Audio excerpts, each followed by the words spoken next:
Not sure. Probably like sitting in the back of my dad's car, like listening to like old like 70s records. He was never like a Beatles guy, so there was like, you know, the precursor to the 70s and whatnot. He was like a 70s and 80s like hair metal guy, so he loved Queen, the Eagles, and then, you know, some obvious, you know, progressive influences like, you know, Genesis and Rush and whatnot. So I would just be sitting in the back of the car listening to him like make a fool of himself, like he's singing, and and I'd just be like, all right, I didn't like tune it out, but I could tell it like triggered some sort of emotion in him, and it was just like something that he got to let loose for a second, because he was a stand-up guy, like he works hard and he has a very stressful job, so I understood like when music, like he just like perked up and like listened and was singing along with all this. I thought it was kind of funny at the time, but now I look back and like, it makes sense. And so yeah, and those are the records that I first started listening to and whatnot, and probably like early, like, I don't know, like kindergarten or something like that. Especially with my mom too. She would play like more like modern music, like boy band stuff and like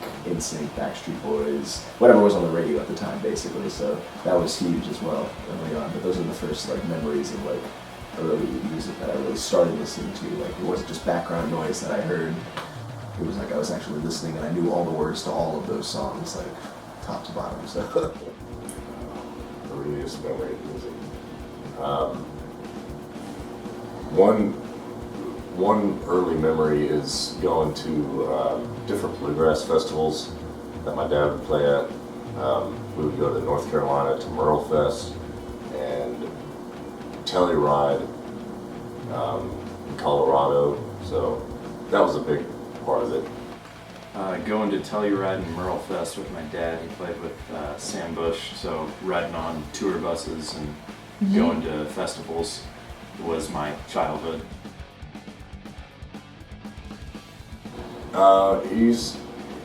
He has been in bands, but he mostly does work as a sideman. So worked with like Sam Bush, Dolly Parton, Ricky Skaggs, Nickel Creek, Robert Plant.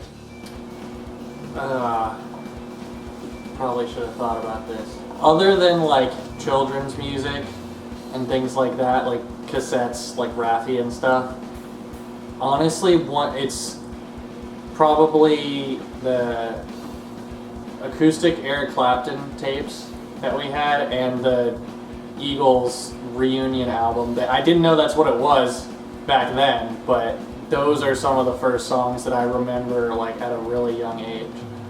So my earliest memory of music would probably be like stuff my parents were playing when I was a kid, as well as like 90s soft rock radio, but what they were playing was probably like some 90s country, Susie Boggess, particularly the song I Want to Be a Cowboy Sweetheart.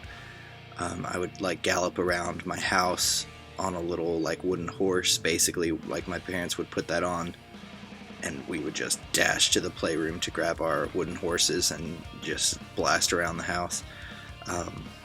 A lot of Peter, Paul, and Mary as well, especially the song Puff the Magic Dragon.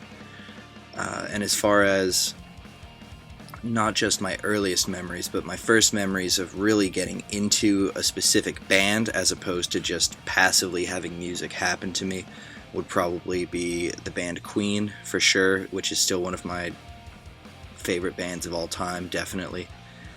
And actually the way I got into them was through the movie Ella Enchanted. She does a cover of Somebody to Love in the film, and I really liked that song. And at the time I didn't really have a concept of what a cover was, or what, like, I understood that there were different versions, but it didn't really click until my parents went out and got me a 3 CD set of Queen's greatest hits, and then from there the rest was history. That's really when I started focusing more on bands as opposed to songs.